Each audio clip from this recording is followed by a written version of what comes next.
My sister and I inhabit this two-story house. It's a mother-daughter setup, meaning each floor has its own kitchen, creating distinctly separate spaces. She resides on the lower level, while I dwell on the upper. Her time here is scarce. Most nights, she's 20 miles away at her boyfriend's. At 30, I find myself increasingly alone within these walls, a silence often stretching. I shouldn't let being home alone ever unsettle me, but I must admit, sometimes it does. This happened one evening when I was by myself, engrossed in a horror movie in my living room. My section of the house has an open floor plan, so the living area, dining space, and kitchen are all connected. My couch sits in the center, meaning as I watch the screen, a vast, dark expanse of the room stretched out behind me. For anyone easily spooked, it wasn't the most comfortable spot to be alone with a chilling film. I'll confess, in that dim room, with only the television's glow pushing back the darkness, I found myself frequently glancing over my shoulder. I like to think I'm not the only 30-year-old who does that. After the movie ended, I brushed my teeth, switched off all the lights, and went to bed. My sleep lasted only about 2 hours. I woke around 1 a.m., unsure why at first. Then a distant murmur reached me from downstairs. It sounded like my sister. It sounded like she was inside the house, not calling for me to open the door, but unmistakably her voice. I couldn't quite make out what she was shouting, still half asleep and disoriented. All I could process, that she must be calling to me, or perhaps arguing with her boyfriend. So, I climbed out of bed and stepped into the pitch-black hall. I flicked on the hallway lights, then moved through the living room and heard her voice again from downstairs. This time I could discern my name being called. I made my way down the dark staircase, yelling back, "What is it?" I fumbled for the light switch in the downstairs foyer, but my quagginess made it impossible to locate. I continued down her small hallway toward the kitchen, found a switch, and flipped it. A sickly yellow glow slowly spread, illuminating her little apartment, including her living room. The light started dim, needing a moment to brighten, but even in that faint illumination, I saw no one. Prepare yourselves for a tale that reveals how even the most enchanting destination can shroud the darkest horrors. I scrambled back upstairs like a child fleeing a nightmare, returning to my bed where my phone lay. I tried calling her a few times, but she didn't answer. Trapped in my room, battling the terrifying possibility that I had imagined the entire incident, I eventually drifted back to sleep. The morning offered no comfort, only deeper dread. I woke to a text from my sister, asking why I had called her at 1 a.m. I asked if she had been home, and she replied no, she was at her boyfriend's. I went downstairs to her bedroom, hoping to find whatever might have fallen, but there wasn't a single object on the floor that could have made that noise. I'm led to believe I hallucinated everything I heard that night, but that's what I want to believe, because the alternative would be much more horrific. I've never hallucinated before or had any sleep disorders, so how vividly I heard my sister's voice and that sound in her room truly unnerves me. Growing up, I was often left alone. My mother was a single parent for much of my childhood, working long, unpredictable shifts as an RN, and my brother was away at college. One weekend night, when my mom was working overnight, I had Molly, a girl I was seeing, over. We watched a couple of movies, and eventually she had to leave because her parents didn't like her out late. So I was left alone to hold down the fort. I continued watching TV in my upstairs bedroom, which was next to the backyard. A jarring scrape from the deck below caught my attention. I got up and peered out the window, seeing a figure seated on one of the deck chairs. I called Molly's name, thinking it was her, since she'd only left 10 minutes prior. Whoever it was looked up at me, but it wasn't Molly. I immediately pulled away from the window, desperate to hide. It wasn't anybody I recognized, not in the dim light. I sent a frantic message to a few close friends in our group chat, asking if they were messing with me. The ones who answered all said no and asked what I was talking about. I didn't truly believe any of my friends would prank me like that anyway. Overwhelmed with dread, but still possessing a morbid curiosity, I slowly crept back to the window to look down again. The person was still there, sitting in the chair, gazing up at my window. It was a man, that much was clear, and he definitely saw me. I scrambled away from the window again to turn off the TV. I curled into a tight knot of terror on my bed, my arms wrapped around my knees. I waited in suffocating darkness for what felt like an eternity. I didn't even dare turn on my phone screen, terrified he'd see the light. I didn't want to move at all, as the window was open, and I feared he'd hear even the slightest sound. I wanted him to assume I was no longer in the room. I waited for what had to be a solid 5 minutes, convinced that man couldn't still be out there. Finally, I mustered a fragile courage and got up to look out the window. A cold, crushing blow struck me when I saw he was still down there, staring up at my window. Instead of retreating again, a desperate bravery surged through me, and I called down, "What do you want?" Then I noticed his shoulders began to move up and down, as if he were laughing profoundly, but he made no audible sound at first. Instead, a faint, reedy whistling sound emanated from him. It seemed like he was laughing so hard he was wheezing. I asked him to please go away, then walked away from the window again. I went back to my bed, a wave of irrational terror preventing me from calling for help. I left my room and sat at the top of the stairway, listening intently. The unmistakable creak and strain of a back door echoed up. He was trying to get into the house. I ran back to my room in a desperate panicked flight to hide.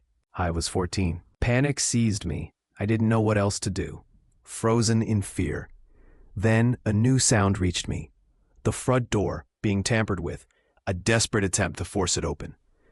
Mercifully, he quickly gave up. I hastily secured my bedroom window and drew the curtains tight. If our doors hadn't been secured, the outcome could have been devastating. At 14, I was small and fragile, certainly no match for an intruder. I didn't dare leave my room again that night, not until my mom finally returned around 9 the next morning. When I recounted the terrifying ordeal, her anger flared, not at the man, but at my failure to contact emergency services. Looking back, I realize how foolish I was. It's one of many choices I made or failed to make as a young person that haunt me still. This was the night I faced unimaginable peril. Alone in my childhood home, perhaps the most harrowing experience of my entire life. Our family consisted of 5 of us. I was 10, my older brother 14, and my little sister just 5. It was a typical Friday night. My brother was out with friends, likely getting into mischief, because then came the dreaded phone call. I was in my room, lost in the Star Wars video game, when I heard my mom's voice rise in a distraught cry. A cold dread gripped me, and I rushed to see what terrible news had arrived. My mom was on the phone, speaking with a medical facility, informing my parents that my brother had been involved in a serious incident. We were all profoundly shaken and terrified. His leg had sustained a significant injury, but I don't recall the other details exchanged. All I knew was that my parents swiftly grabbed their coats, scooped up my little sister from her room, and asked if I felt capable of staying home by myself. I nodded, and they hurried out to the car, leaving me behind. Naturally, I was incredibly worried for my brother, but I also desperately wanted to avoid seeing him in a compromised state at the hospital. I don't believe my parents wanted either of us children there, but they couldn't leave my 5-year-old sister unattended. It's important to note that my brother made a full recovery. His injury isn't central to this account, beyond being the reason I was left alone that Friday night. Before my dad departed, he tried to soothe my mom, assuring her everything would be all right. Prepare yourselves for a tale that reveals how even the most enchanting destination can shroud the darkest horrors. By now, my bedroom door was closed, and it was well past midnight, far beyond my usual bedtime. I powered down the television and console, then slipped into bed with my handheld game. I strained my ears, hoping to catch the sound of my parents' voices, perhaps even my brother's, or just to hear what they were saying. But there was only silence. After several minutes, with no footsteps ascending the stairs, a chilling certainty settled over me. Something was terribly wrong. I crept to my door, easing it open, then moved to the banister overlooking the living room. The room below was dark, yet I could make out 3 towering figures standing there. They were not my family. Terror seized me, freezing me in place for an agonizing second. Then, propelled by a desperate instinct, I tiptoed back into my room, trying to close the door with absolute stealth. But my trembling hands betrayed me. It wasn't quiet enough. I knew they must have heard the soft click as it latched. Heart pounding, I rushed to my closet, opened it soundlessly, slipped inside, and pulled the door shut. I burrowed myself behind a mound of boxes and bags of clothes, hoping to disappear from view. A brief span of time stretched into an eternity as I waited, bracing myself for my bedroom door to open. And then it did. In that instant, a cold certainty washed over me. My life was in grave peril. Footsteps entered the room. I couldn't tell if it was one person or two. The sound drifted towards my bed, and I heard the rustling of my covers, a chilling disturbance. Then silence. More footsteps approached the closet door, pausing for a few agonizing seconds.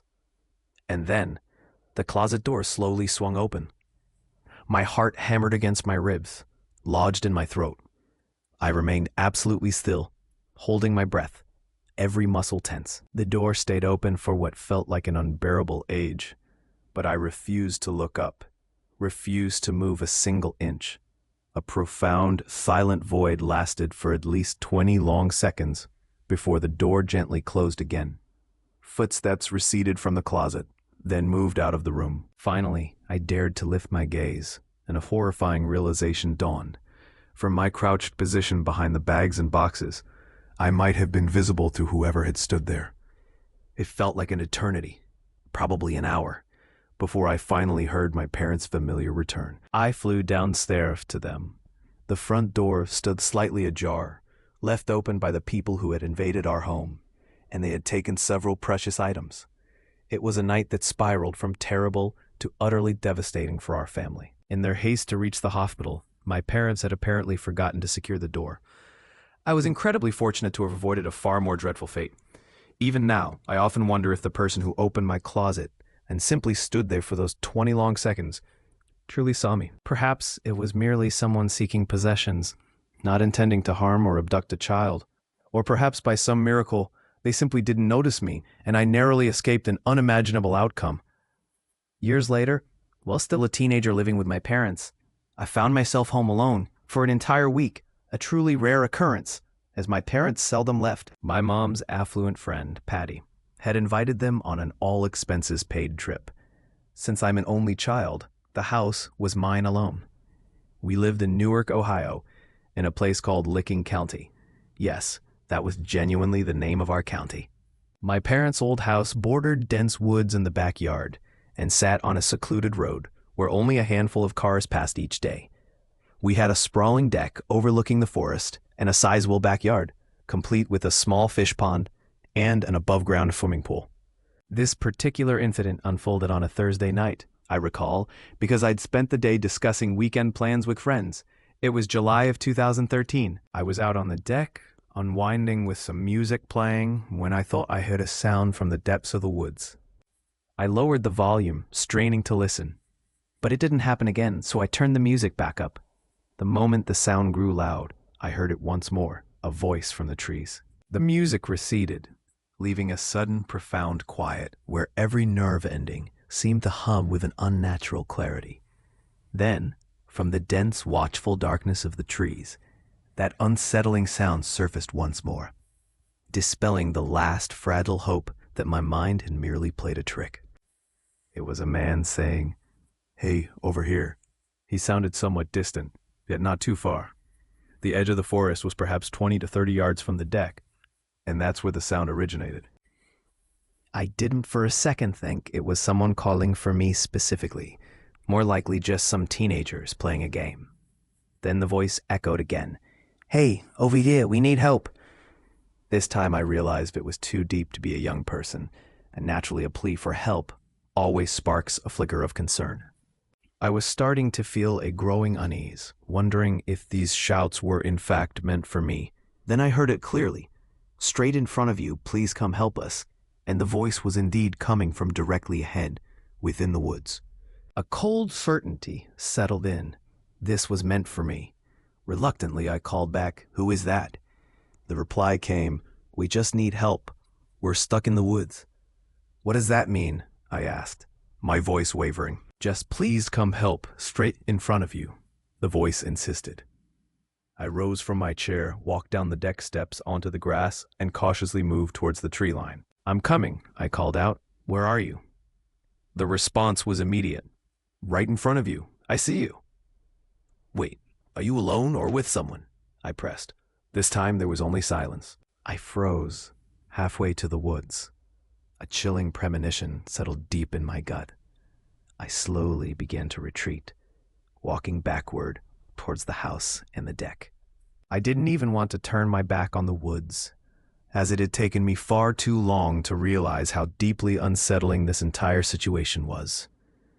I reached the deck, and the voice remained silent.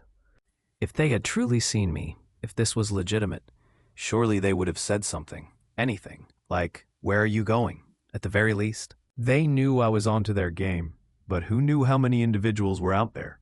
It could have been one, it could have been three. All I knew was that being stuck in the woods made no sense, especially if they could literally see me. What, had their shirt snag on a branch? I hurried inside and secured all the doors, just to be safe. I relaxed in my living room for a while, still feeling the lingering effects of my earlier relaxation, which I now realized had made me overly trusting at first. But then I heard the voice again from outside, much closer now, definitely in the backyard, no longer deep in the woods. I heard the unmistakable sound of water splashing.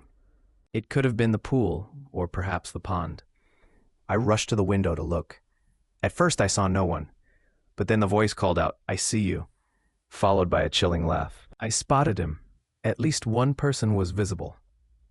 He was concealed behind the far side of the pool, and I could only make out his head. It was too dark to discern any details beyond his dark, medium-length hair. I quickly closed the blinds, hoping he'd lose interest if I didn't engage. He was likely a disturbing individual who enjoyed unsettling people, and I refused to give him the reaction he craved. Prepare yourselves for a tale that reveals how even the most enchanting destination can shroud the darkest horrors. I screamed at the top of my lungs for him to leave, to get away from my house, yelling that the authorities were on their way. Prepare yourselves for a tale that reveals how even the most enchanting destination can shroud the darkest horrors. I sank back onto the couch, trembling, shaking, and breathless. I stayed there for a long time, and it seemed the man had indeed given up. Despite the ordeal, I still managed to get a good night's sleep, as my calming routine often helped me drift off. I couldn't help but wonder if I would have handled the situation differently if I hadn't been so relaxed initially. The whole incident left me far more cautious about who I would ever consider letting into my home.